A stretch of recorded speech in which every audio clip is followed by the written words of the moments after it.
Hey friends, I got, interesting call from I don't know what you call it, friend, colleague, whatever.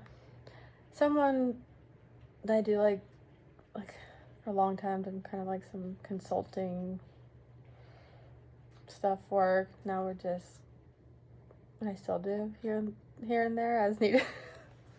So he called me because he was going to meet with a client. He was leasing out this building, and he's like, I've showed this building to this client multiple times. Someone's super high visibility, and it's not their first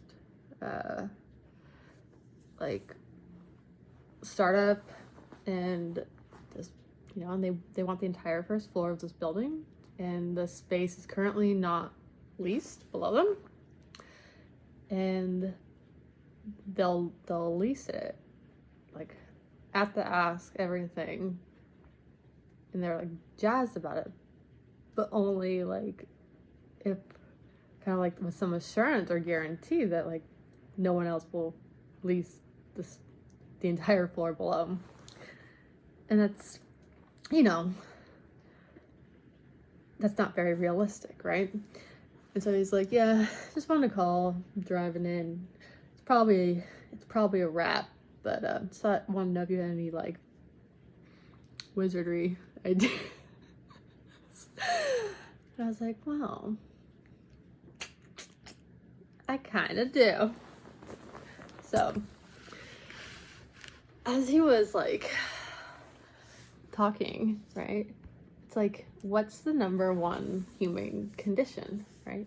People want to feel heard, and they want to feel understood, right?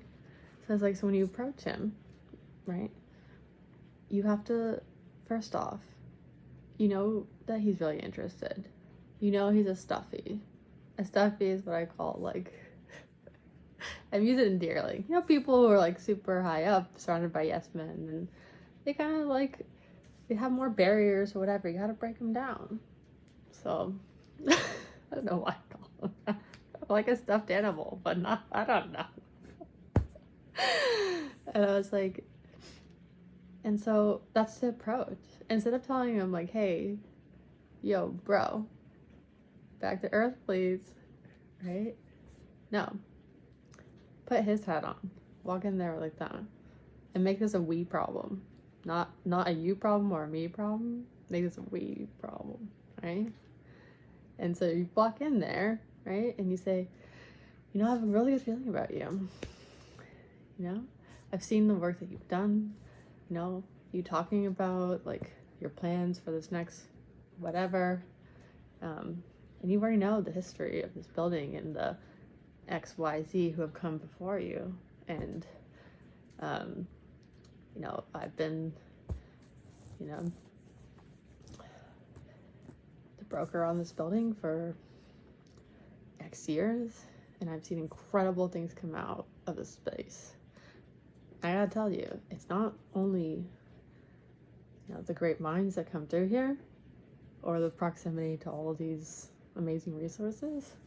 It's because of the community element, right? And it's not just this building, but those over there and those over there, and some of the the natural, cross-pollination. And so while property taxes be what they be, right? And I can't make you that assurance. I can make you this, You're someone of incredible stature, credible this, cue, smoke up, where. Because people love flattery. Everyone does. We all do. It's also part of the human condition. They like to be appreciated, and we don't practice it. Humility is excellent, but acknowledging people, their efforts, and what they do is also a very kind and human thing to do.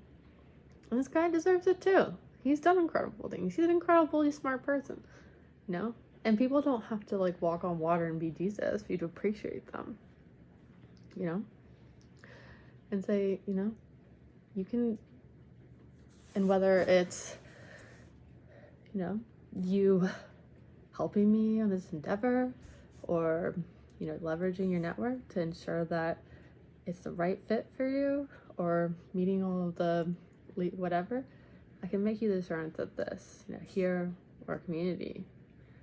You know, we don't just, you know, I'm not going to stick you with somebody that's going to disrupt your work. That goes against my principles or my whatever, because I need you to thrive for me to thrive.